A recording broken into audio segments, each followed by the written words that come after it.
예, 만나서 반갑습니다. 매월 둘째 주 일요일 날 우리 광륜사에서 우리 함께 청화불교대학 강의가 있는 날인데, 제가 개인적인 사정이 있어서 예전에 했던 선약이 있어서 저번 달에 못 왔어요. 왔는지 안 왔는지도 모르시죠? 알아요? 예, 그런데 한 달 빠지고 왔는데도 정말 오랜만에 뵌 것 같아요. 오랜만에 온 것 같습니다. 예, 광륜사에 오랜만에 왔는데 파란 하늘을 보면서 오늘 날씨가 정말 좋구나라는 생각이 들었습니다. 날씨 정말 좋았죠? 네. 그래서 광륜사가 정말 명당이다. 어쩜 이렇게 도량이 저 파란 하늘과 같이 이 도량이 맑고 깨끗할까라는 생각이 들었습니다. 그러면서 든 생각이, 내 마음은 언제쯤에 저렇게 맑아질까? 이 탐욕과 성냄과 어리석음이 가득한 이 마음자리가 언제 저렇게 파란 하늘처럼 맑아질까라는 생각이 들었어요. 그래서 우리 부처님께서 대승경전에서 누누이 말씀하셨죠. 본래 우리 마음은 맑고 깨끗한데 무엇에 가리워져 있다? 탐욕과 성냄과 어리석음에 가리워져 있구나. 이 탐욕과 성냄과 어리석음이 싹 사라지면 우리도 부처님과 똑같은 이 불성광명, 맑고 깨끗하고 환한 본래 마음자리를 우리가 되찾게 될 텐데, 쉬워요? 어려워요? 어려워요. 요 탐욕과 성냄과 어리석음 없애는 게 너무 어려워요. 저는 19살에 처음 출가할 때 심각한 고민에 빠졌어요. 나 머리 깎고 출가해서 이제 참선할 건데 너무 빨리 깨달으면 어떡하지? 라고 생각했어요. 진짜요. 너무 빨리 깨달으면 어떡하지? 3년 안에 깨달을 것 같더라고요. 이거 너무 빨리 깨달으면 큰 스님들이 놀라실 텐데 좀 놀다가 깨달아야 되나? 라고 정말 진지하게 생각을 했거든요. 네, 20여 년이 훌쩍 지났는데 그때 느꼈던 그 감정이 너무나 부끄럽게 느껴질 정도로 나의 수행이 너무 부족하구나, 아직도 멀었구나 라는 생각이 많이 듭니다. 저도 나름대로 불교 공부를 열심히 했잖아요. 나름대로 다른 분들에 비하면 보잘것없겠지만 나름대로 불교 공부를 열심히 해서 이제 머리로는 불교가 뭔지를 알 것 같아요. 머리로는 불교가 뭔지를 알 것 같고, 인도 불교에서 중국 불교에서 한국 불교까지 내려오는 그 불교의 역사 속에서 일어나고 사라졌던 각각의 그 종파 불교의 특징과 각각의 그 종파 불교에서 주장했던 불교의 교리들, 이런 것들이 이제 머릿속에서 지도가 그려지듯이 불교가 무언지는 이제 머리로는 좀 알 것 같은데 마음이 안 따라줘요. 머리로는 내가 부처인 걸 알겠고, 머리로는 금강경이 무슨 뜻인지 알고, 반야심경이 무슨 뜻인지 알고, 머리로는 부처님의 경전이 다 이해가 되는 듯한데 요 몸과 마음이 안 따라줘요. 왜 안 따라주나 하고 내 마음을 비춰봤더니 업습이더라. 무엇이라고요? 이 지독한 업의 습관, 탐욕과 성냄과 어리석음에 물들어서 수없는 억겁의 세월 동안, 이 윤회의 흐름 동안 쌓이고 쌓인 이 업의 습관이, 내가 머리로는 내가 부처인 걸 알겠지만 이 몸과 마음으로는 이 탐욕과 성냄과 어리석음의 그 끈적끈적한 그 애착에서 벗어나기가 참 어렵구나라는 생각이 들어요. 근데 이게 진짜 어려운 것 같아요. 제가 정말 존경하던 큰 스님이 계셨어요. 예전에, 오래전에. 지금은 세상을 떠난 지 오래되신 큰 스님이 계셨는데, 정말 평생을 용맹정진하신, 어떻게 보면 우리 참선하는 수행자들 사이에서 영웅과 같은 분이셨거든요. 그렇게 존경하던 큰 스님이 계셨는데, 정말 그분하고 비교해보면 저는 아마 그분 발 뒤꿈치도 못 따라갈 거예요.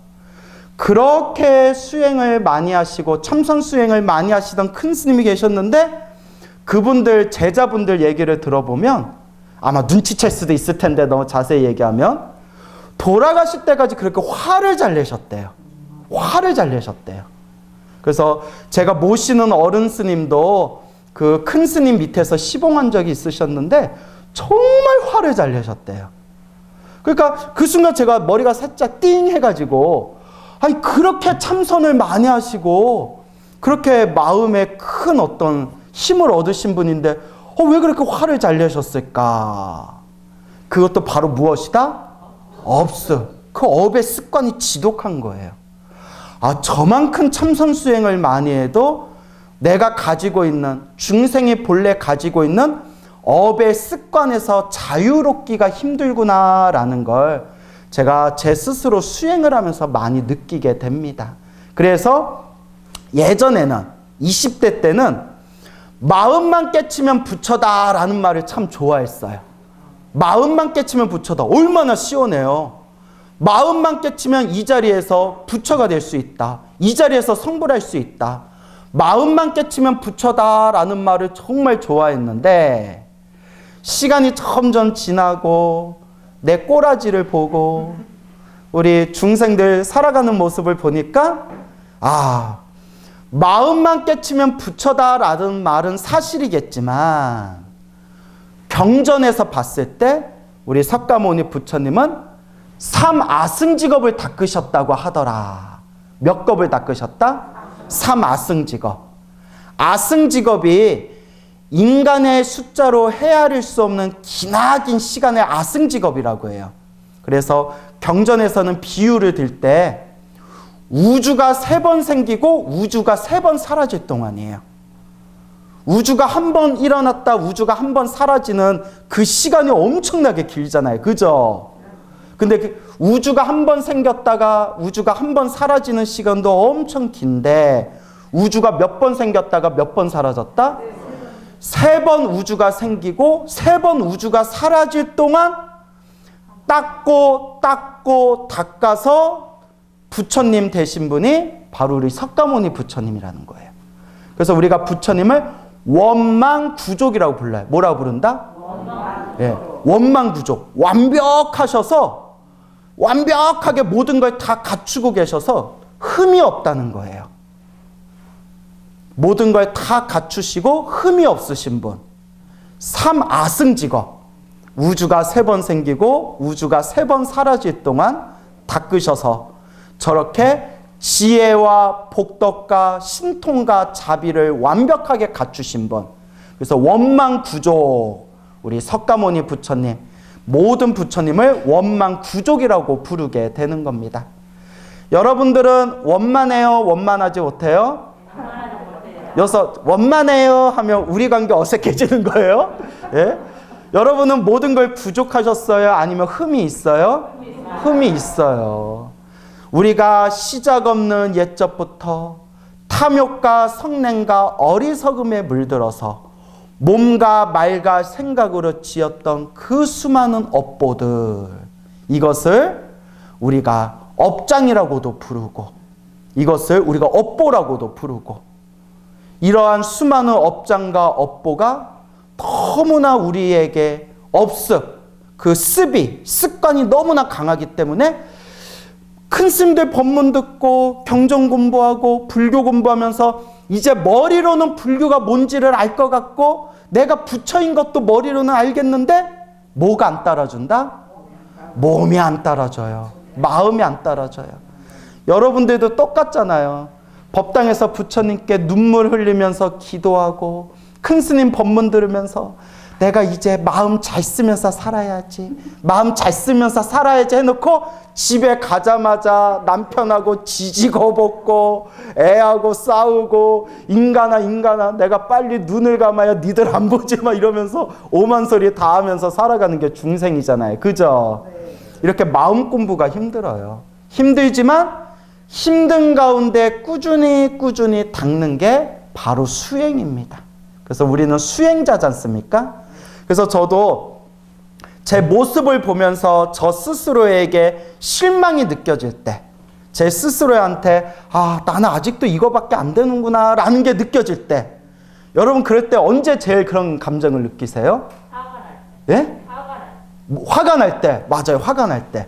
근데 저는 화를 잘 안 내요. 수행을 열심히 해서 화를 잘 안 내요.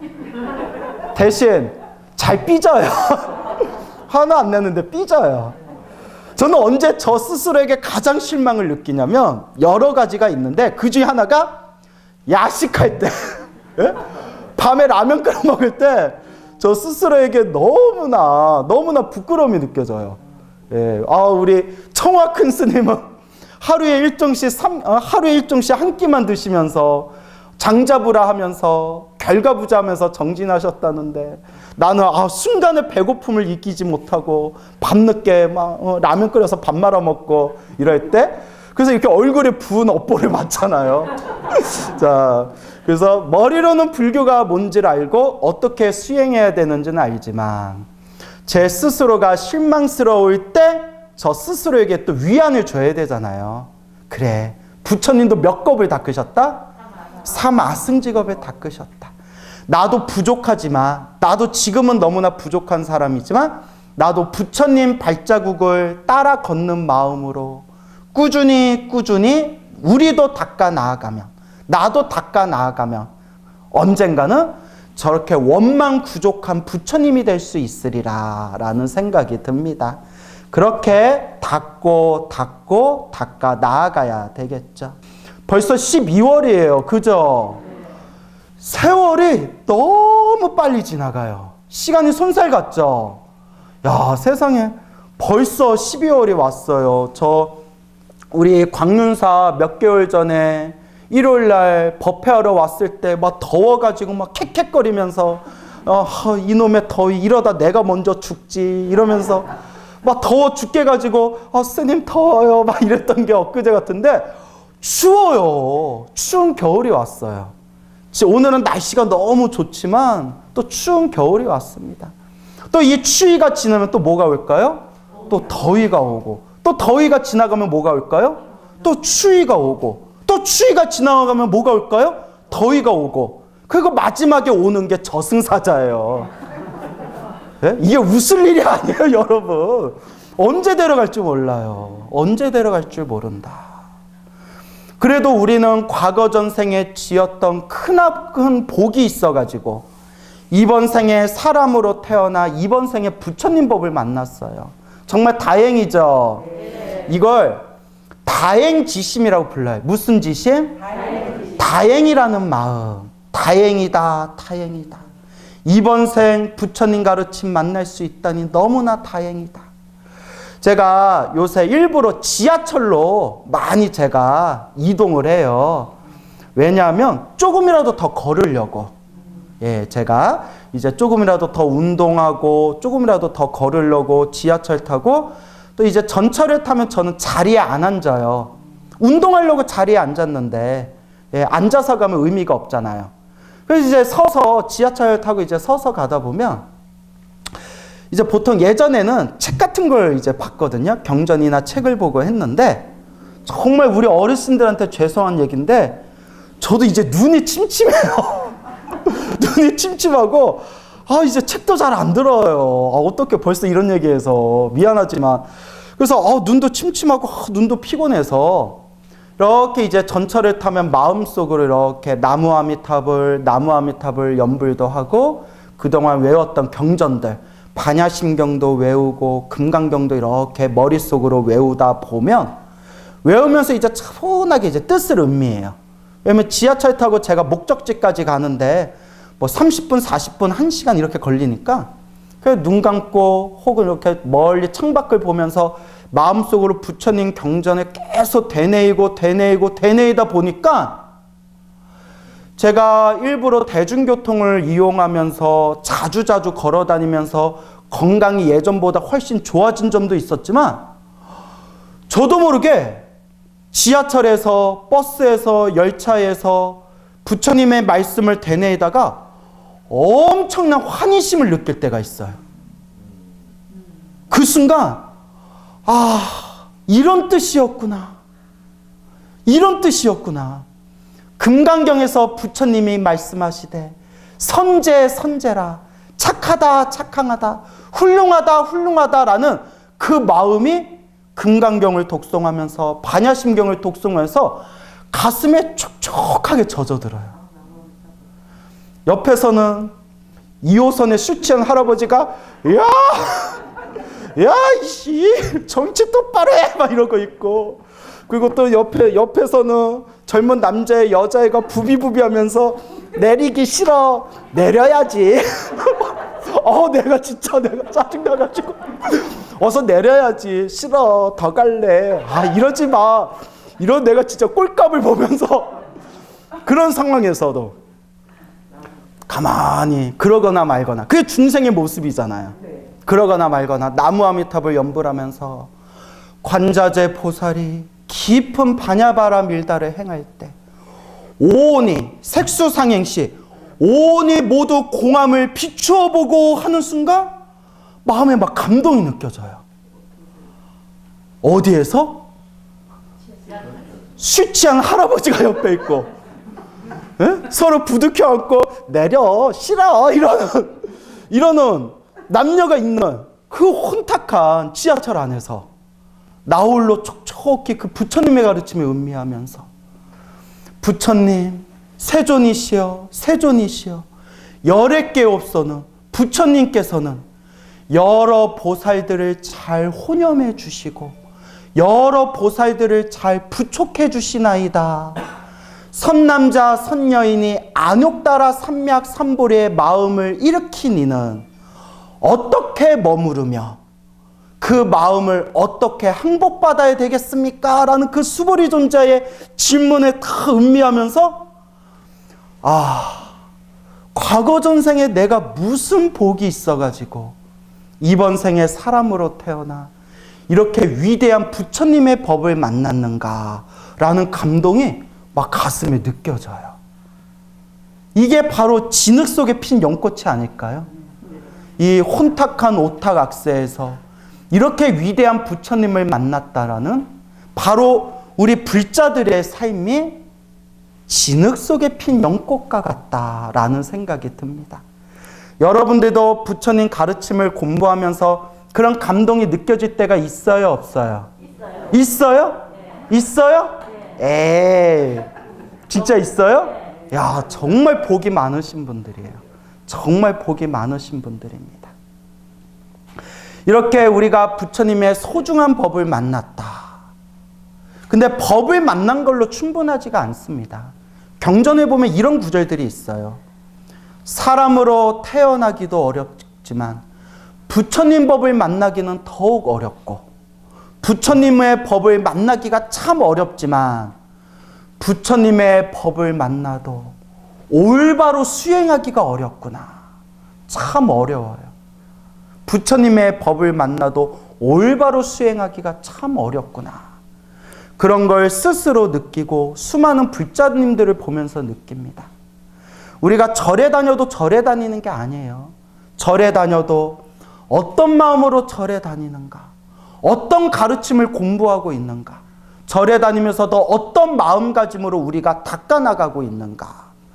몸은 절에 다녀도 그런 샤머니즘 같은 그런 무속의 마음으로 절에 다니는 분도 있고, 완전 사이비 같은 마음으로 절에 다니는 분도 있고, 정말 부처님의 불자자로서 정법대로 절에 다니는 분들도 있고, 부처님의 법을 만나도 올바로 닦기가 어렵구나 라는 것을 꼭 명심하셔야 됩니다. 우리가 이렇게 소중한 부처님의 법을 만났을 때 항상 마음으로 한 글자를 생각하셔야 됩니다, 여러분. 이건 제 얘기가 아니라 우리 부처님의 초기경전에도 나오고 대승경전에도 나오고 특히 티베트 불교에서도 항상 강조하는 부분이고, 특히 우리 나무아미탑을 연불 정토에서도 늘 누누이 이야기하는 한 글자가 있습니다. 그게 뭐냐? 툭 하면 마음심 잘해야 돼. 죽을 사자. 죽을 사자. 죽을 사. 죽음이라는 걸 항상 마음에 담아둬야 돼요. 우리 한국인들, 우리 동양인들은 죽음이라는 것을 굉장히 터부시하는 경향이 있어요. 오죽하면 속담 중에서도 야, 똥밭에 굴러도 어디가 낫다? 이승이 낫다라는 말까지 해요. 그리고 우리가 1층, 2층, 3층에 넣고 4층은 뭐라고 표기해요? F라고 표기해요. 왜? 사자라는 단어가 뭘 생각한다고? 죽을 사자를 생각한다고. 그리고 요새는 많이 젊은 애들이 그런 걸 신경 안 쓰지만 옛날 분들은 열차를 타도 4, 5차 그리고 좌석도 4, A, B, C, D 그거는 피하신대요. 사자가 싫다고.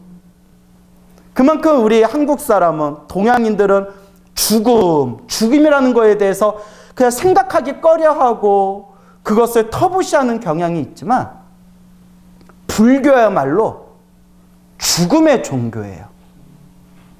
왜 죽음의 종교냐? 왜 죽음의 종교냐? 죽음 앞에서 마지막 우리가 닦았던 모든 수행의 힘이 마지막 결판 나는 곳이 바로 어디다? 죽음이에요. 살아생전에 부와 권력과 부귀 영화를 다 가진 사람도 뭐 앞에서는 무너져요? 죽음 앞에서 무너져요. 살아생전에 천하를 호령하던 힘이 장사인 대장군들도 어디 앞에서 무너져요? 죽음 앞에서 무너져요. 살아생전에 내가 참선 좀 했다, 내가 명상 좀 했다, 내가 수행 좀 했다 큰 소리 떵떵 치는 그런 수행자도 어디 앞에서 다 결판 나요? 죽음 앞에서는 꼼짝없이 말로써 승부하는 게 아니라 정말 살아왔던 자신의 삶의 수행의 내공으로, 수행의 에너지로 마지막 결판이 나는 곳이 바로 죽음입니다. 그리고 죽음은 끝이 아니라 죽은 뒤에 다시 무엇이 펼쳐지죠? 또 다른 생, 또 다른 생, 또 다른 생. 내가 지었던, 알고 지었건 모르고 지었건 내가 지었던 몸과 말과 생각으로 지은 내 업의 에너지대로 다음 생, 다음 생, 다음 생 내가 지은 업보대로 또 살아갈 수밖에 없는 것. 바로 이 윤회의 삶. 바로 이것이 죽음이라는 것을 항상 마음에 염두에 두고 내가 죽음 앞에 이르렀을 때 나의 공부는 얼만큼 살아있는가? 내가 죽은 뒤에 과연 나는 어떤 몸을 받을 것인가? 내가 죽은 뒤에 이 윤회의 삶 속에서 나는 언제쯤에 삶과 죽음에서 벗어난, 윤회에서 벗어난 대자유인이 될 것인가? 그래서 불교야말로 죽음의 종교예요. 죽음을 화두로 잡고 있는 종교라는 거예요. 그렇다면 여러분들이 한번 스스로 되뇌어 보세요. 여름이 가고 겨울이 왔어요. 또 겨울이 가고 또 여름이 오겠죠? 또 여름이 가고 또 겨울 오고 겨울 오고 여름 오면 마지막에 누가 온다고 했어요? 저승사자가 왔을 때, 죽음이 왔을 때 여러분들은 지금 이 순간 그 죽음 앞에서 저승사자와 염라대왕 앞에서 얼만큼 여러분들은 당당할 수 있을 것인가 라는 것을 냉정하게 생각해 보라는 거예요. 어떤 분의 자기는 아무 걱정이 없대요. 스님 저는 예전에 걱정이 많았는데 아무 걱정이 없어요. 오, 수행이 깊이 되셨나 보다 싶어서 아니 왜요?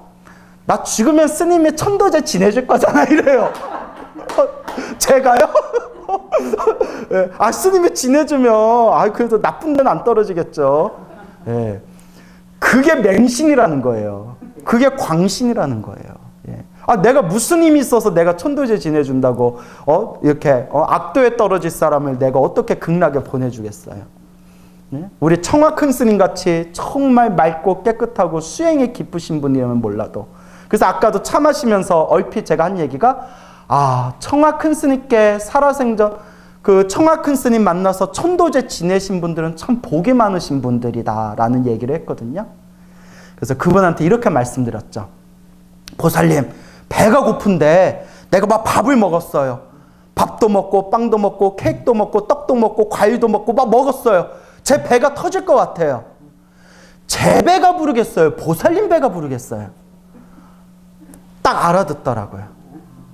누구 배가 부르겠어요? 내 배가 불러요? 제 배가 부르죠. 먹은 사람 배가 부르죠. 결국 누가 닦아야 돼요?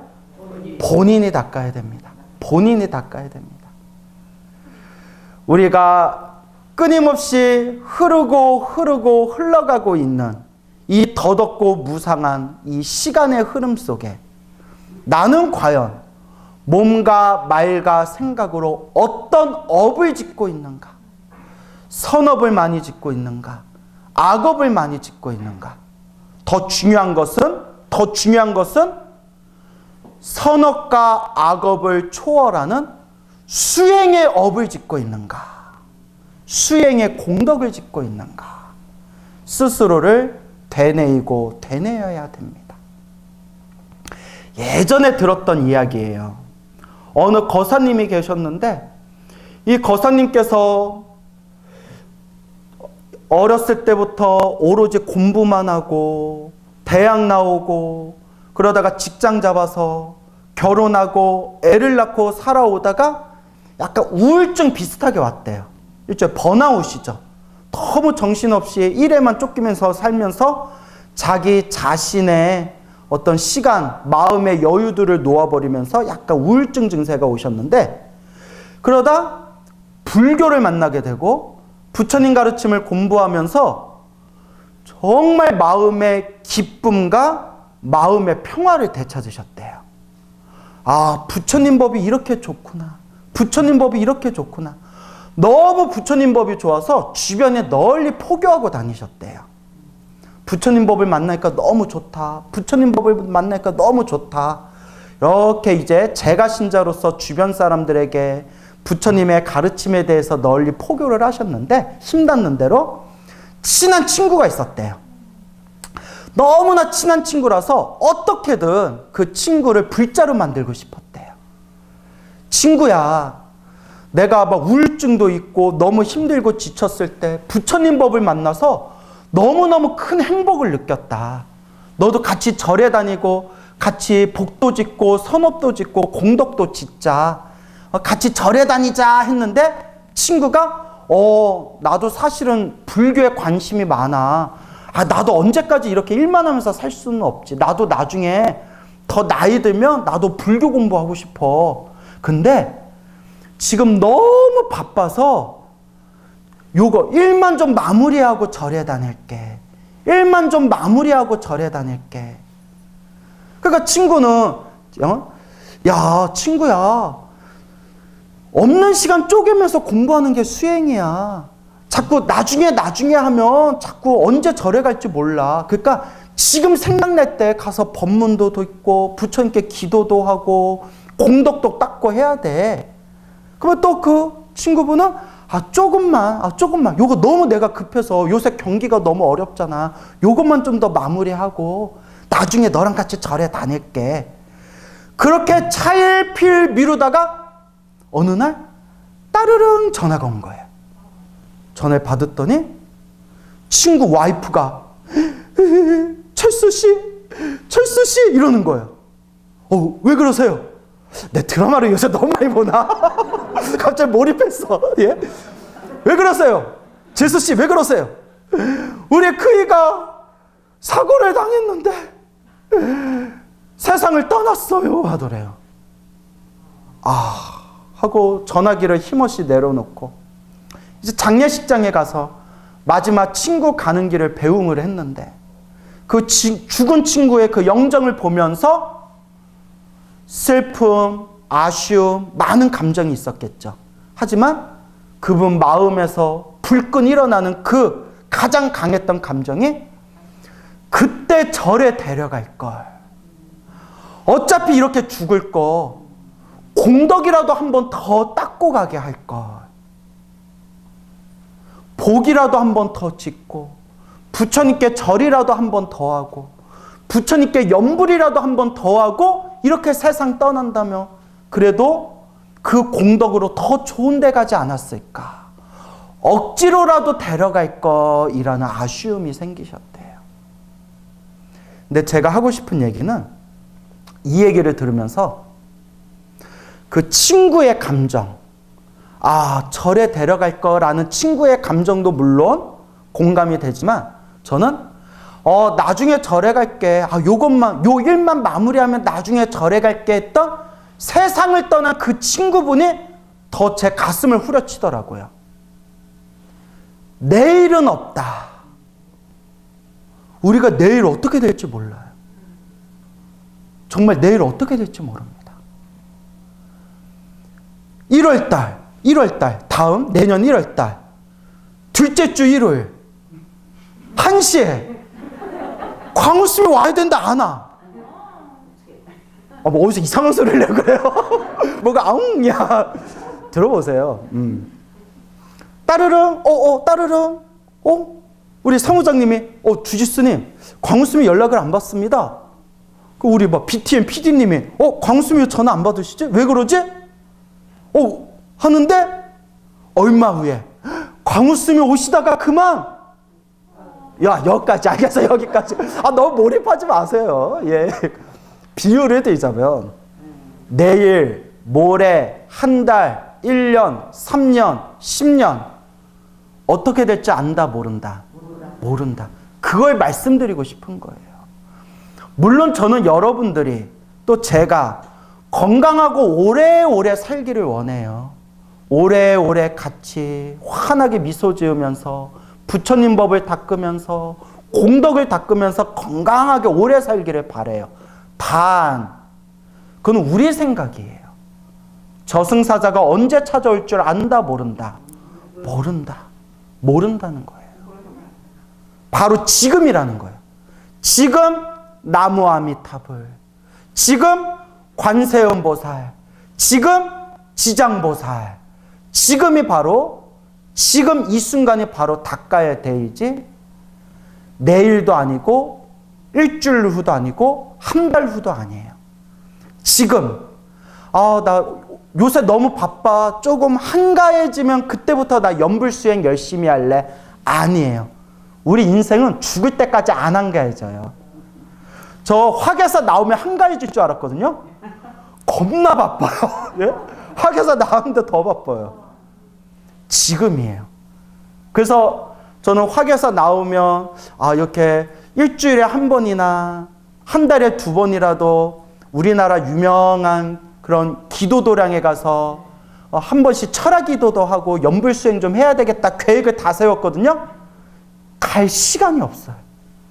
제가 연불수행 가장 많이 하는 공간이 어딜까요? 대중교통이에요. 열차 안에서, 전철 안에서 걸어오면서 이 순간입니다. 바로 이 순간 닦으셔야 돼요. 잘 닦고 계십니까? 네. 분위기는 이제 닦아야죠. 막 이런 분위기예요.